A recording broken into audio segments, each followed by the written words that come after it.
Okay. Thank you, Your Honor. So, Detective, this was the recorded interview of the defendant?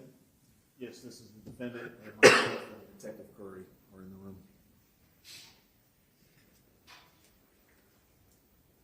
I'll come in and talk to you, okay?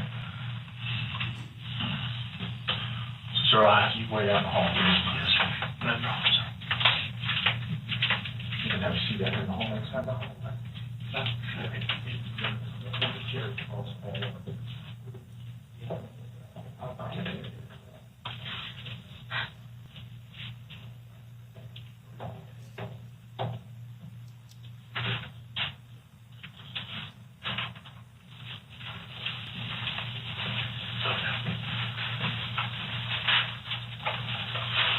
I'm secondary to Detective Curry.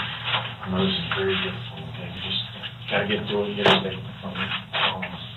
But because you are here at the sheriff's office, and we're here talking to you in here, I got to still let you know what your rights are, okay? Doesn't mean that you're arrested. Just means you got to know what your rights are because we're talking to you in a place you may not feel free to leave, okay?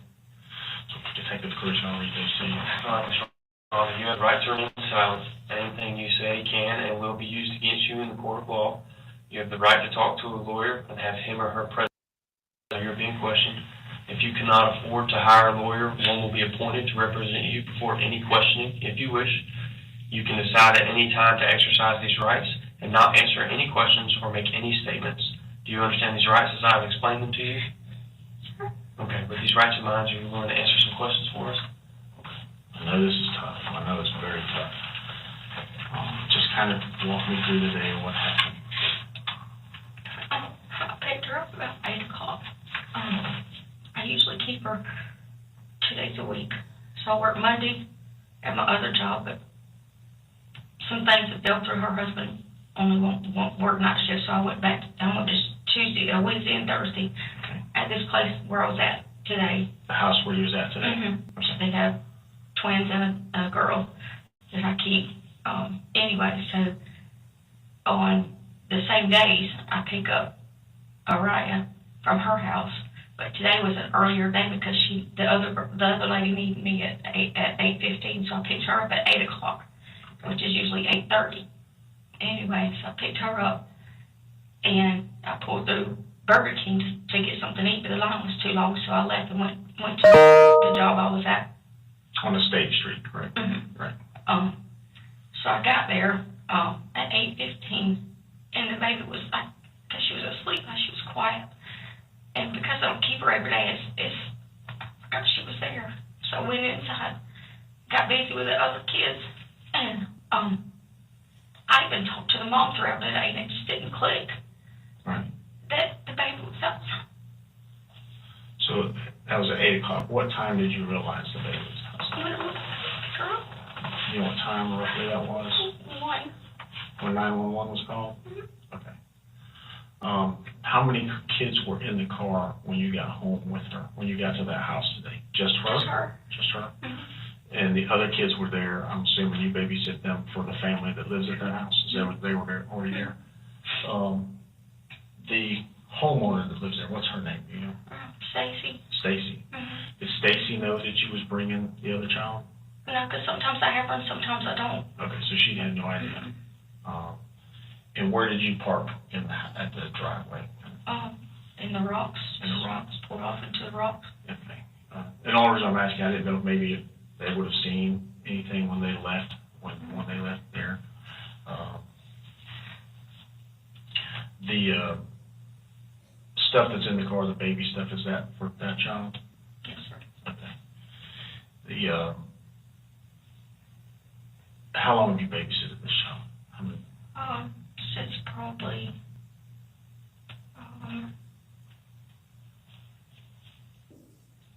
June. Since June of this year? Mm-hmm. Does he do it every week or every day, or how does that work? I was keeping her Mondays, with my other job, Monday, Wednesdays, and Thursdays. But she come to me a couple of weeks ago, about a month ago, and said, hey, my mother-in-law's going to keep her on Thursdays, so we'll just have her Mondays and Wednesdays. Okay. And so, because I didn't have this other job on Mondays because of their work schedule. I was off I kept her on Monday, so I went and got her on Monday, and I've done all my errands in McClenny, and Sorry. I keep her till 1, till her mom comes and gets her. So I done all my errands in McClenny, and her mom come and got her Right. at 1 o'clock. That was on Monday, and on Tuesdays I have off. And on Wednesday I went to my other job, and I usually take her with me, but that was on Wednesdays. On Thursdays I didn't have her anymore. On Thursdays her mother-in-law kept her. So you said, just to go back and reiterate, you said when you got there to the house on the State Street that she was sound asleep. Was the plan to come out and get her a little bit, or? No, I normally just get out and get her and take her inside. But I'm saying you said you noticed that she was asleep when you got there. Well, I assumed she was asleep. She didn't want to make any noise. Okay, she wasn't making any noise. Yeah, I just picked her up. Her mom said that she would probably go to sleep, so I just assumed she had fell asleep, but she didn't make any noise. Okay. And the questions that will come up is, is anything on your mind? Are you going through something personally that would cause you not to, think about it? I mean, we have a kid moving to college, so we're doing that, and Right. we're going to London, and we're supposed to go on vacation tomorrow, and I mean, that's not an excuse to me. I'm not asking you to make excuses. That's not what I mean. And I mean, the question is, it is possible to forget things, and even a child. And it's even more possible if you've got some type of stress in your life at the time that you're going through, that kind of thing, that would cause you to make that forgetfulness, So I didn't know if there was something like that going on in your life right now. Just moving our kid to college, and this trip coming up in England, and we're supposed to leave it August the 2nd, and all of that, so, but. Okay. No drugs or alcohol? Okay. All right, well, let your husband come back in here. We're currently talking to the sheriff in the state. We're going to figure out where we go from here, okay? So if you don't mind, just hang out in here for a little while I have your husband come back in, okay?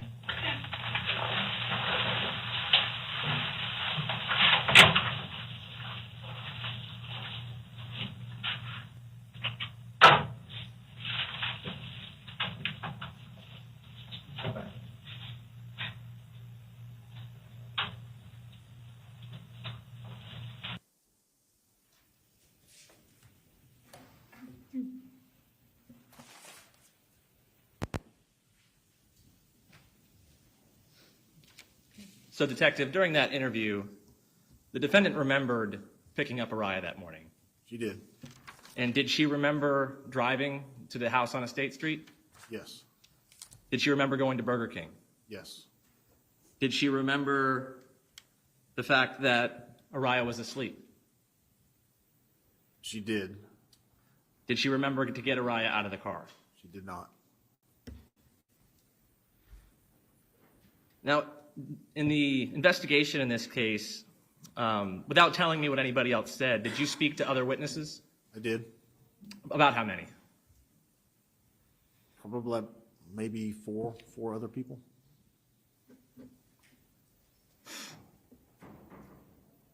I want to talk about the timeline. We've talked about it a little bit, but the things that happened on July 19th. What time did you understand Araya Page was picked up by the defendant? My understanding was she arrived at the house at 7:50 a.m.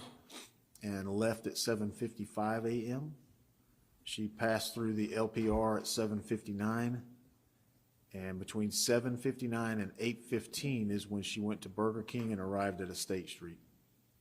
So she was at the Estate Street roughly 8:15 a.m. 8:15, yes. And during your interview, did you understand the defendant to say that she had communicated with the victim's mom? She did when she first arrived there at Estate Street. And when, based on your investigation, was Araya discovered in the vehicle? Around 1:12 at p.m. So 8:15 a.m. to roughly 1:12 p.m. Yes. And In your investigation, can you tell the jury what the temperature was that day? It was projected to be 96 to 98 degrees. I know in my vehicle, it gives you a display. I don't know how accurate it is, but it was roughly 98 degrees is what the temperature was showing.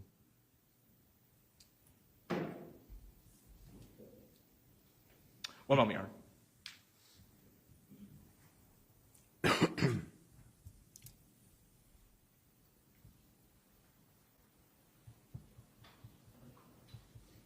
Thank you, Detective. Attend to the witness. Cross-examination.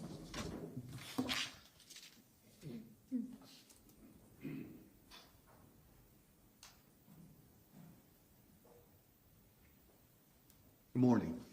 It's Captain now, correct? Correct. Okay. Captain Doherty, you indicated that you've been in law enforcement for about 24 years, give or take. 23 to 24, correct? Some here and some in Clay County. Right.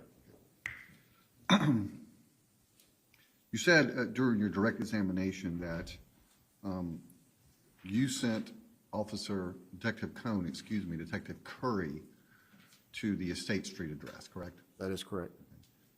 And you and Detective Griffin, I think you said, went to the hospital. That is correct.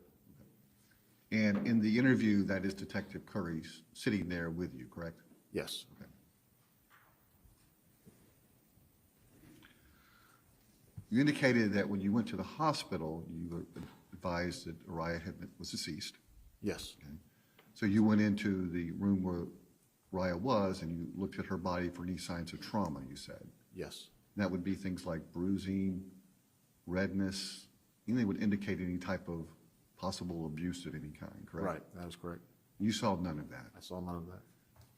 And I'm assuming that you've had some training in identifying signs of trauma, correct? I have, yes. So you would have noticed that had there been one. Yes.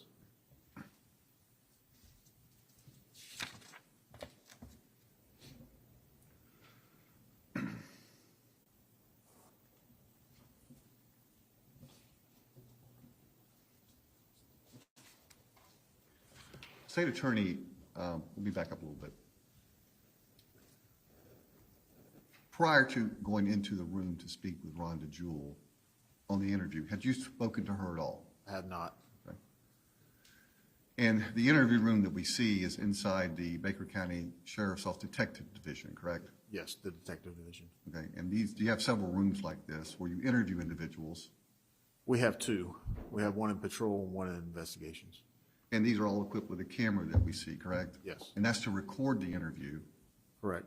so that someone later on can hear exactly what somebody said. That is right. Okay.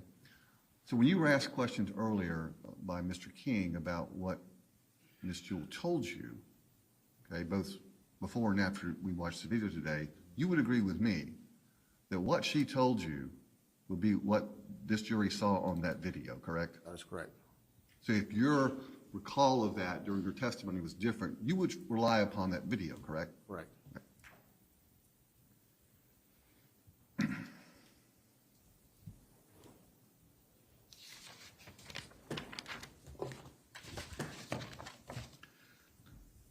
Captain, Mr. King asked you, was Ms. Jewell upset?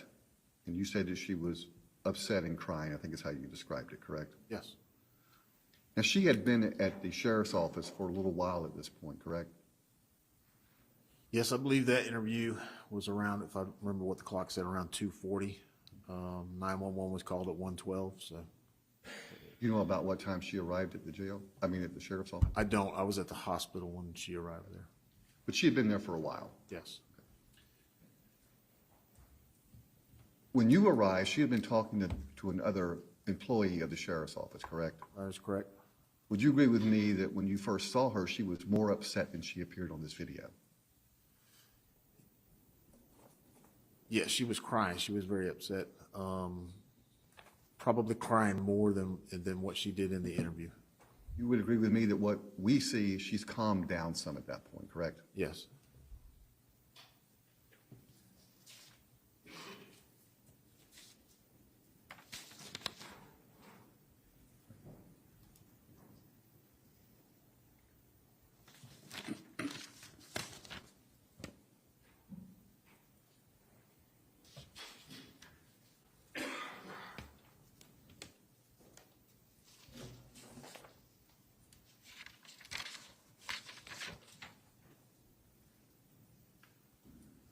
Detective Curry read Rhonda Jewell her rights, correct?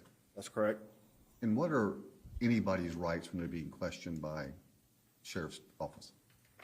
What are the rights? Yes, sir. That they don't have to speak to us. They have a right to have an attorney present. If they wish to talk to us, they can stop talking to us at any time. And Ms. Jewell waived all those rights, correct? She did. She voluntarily told you, or talked to you in this case. Yes, She could have easily said no. yes.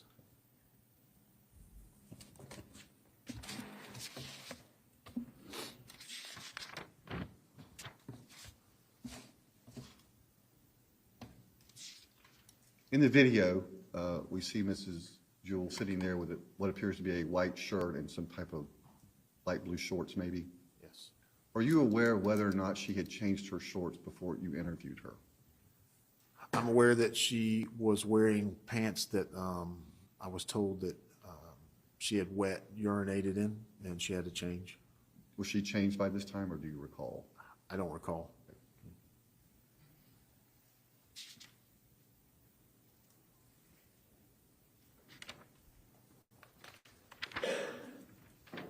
Just to verify that the license plate reader that we spoke about and we have a picture of, Yes, you said the time passing through the intersection was 7:59, according to the license plate reader? I believe so, yes.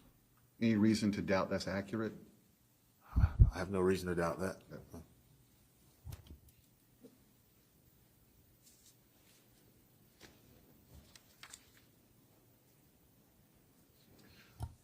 I think Mr. King asked you a general question about how long it would take to drive from the Shuey Avenue home of Brooke and Justice Page to Stacy Pascal's home on Estate Street, correct? Correct. And you gave an estimate of that, right? I did. But that could vary, correct? It could vary, yes. Okay.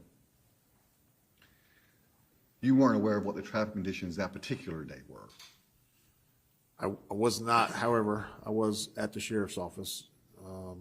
Had there been something major going on, I would have been aware of it.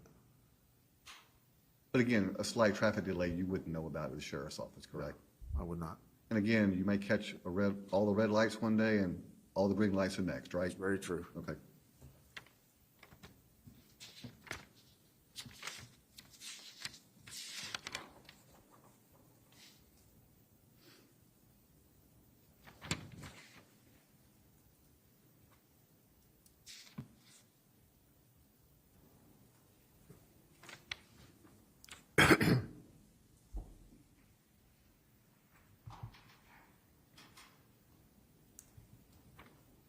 Yes, ma'am, just a moment.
Detective Doherty, just to clarify a couple of quick points.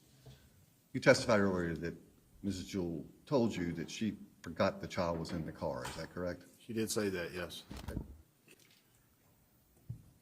At some point after this interview, did you or Detective Curry or anyone at your direction obtain Rhonda Jewell's cell phone that she had that day?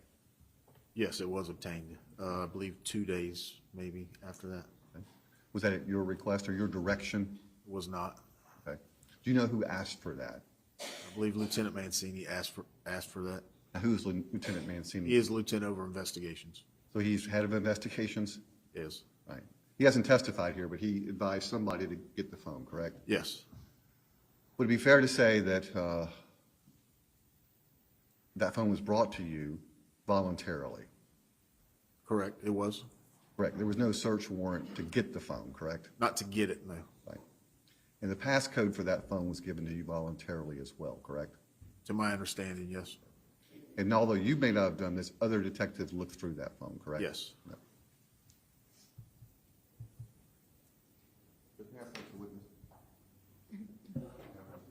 Yeah.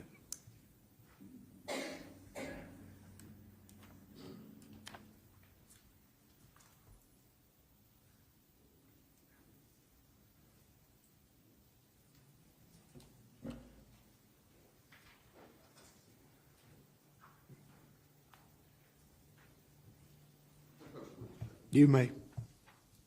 Captain, I'm going to ask you to look at what has been marked as Defense Exhibit 1 for identification, Okay. A1. Tell me what this is. It is a cell phone blue in color with a